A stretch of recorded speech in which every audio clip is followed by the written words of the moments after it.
এই মাছগুলো এইভাবে রান্না করে খেলে মনে হয় কি ইলিশ মাছ খাচ্ছি। এত সুন্দর একটা সেন্ট বেরিয়েছে রান্নার সময়, দারুণ লাগবে, দারুণ। গরম গরম ভাতের সঙ্গে খেতে খুবই ভালো লাগবে।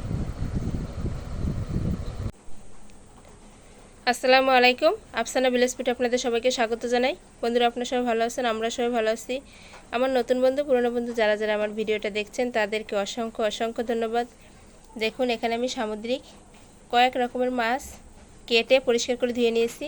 কিভাবে রান্না করি দেখতে থাকুন, সঙ্গে থাকুন। আশা করছি দেখে আপনাদের ভালো লাগবে। মাছের জন্য কি কি মশলা আমি বেটে নেব দেখুন।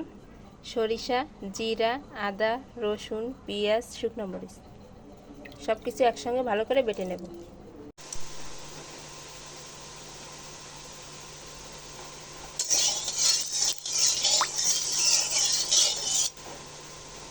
তেলটা খুব ভালোভাবে গরম হয়ে গেছে। এবারে আমি বাটা মশলাটা দিয়ে দেব।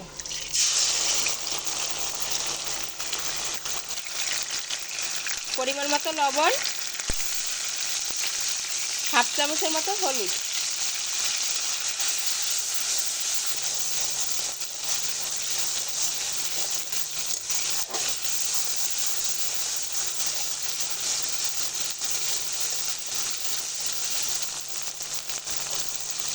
মশলাটা আমার ভালো করে ভাজা হয়ে গেছে। এবার মাছগুলো দিয়ে দেবো।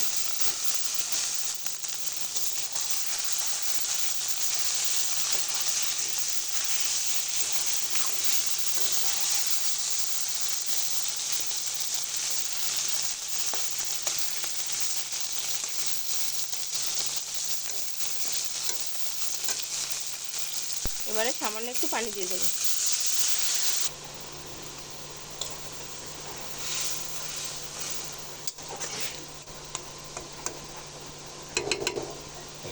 এই মাছটা আমি ঢাকবো না, না ঢেকেই রান্না করব। খুব বেশি জাল দেব না।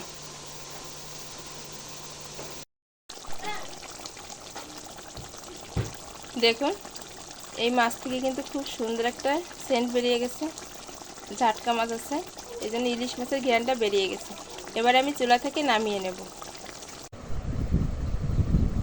দেখুন বন্ধুরা, আমার সামুদ্রিক কয়েক রকমের মাছ কত সুন্দর লাগছে দেখতে। এই মাছটা এভাবে রান্না করে খেয়ে অবশ্যই কমেন্টে জানাবেন কেমন হয়েছে। সবাই ভালো থাকবেন, সুস্থ থাকবেন, আমার পাশে থাকবেন।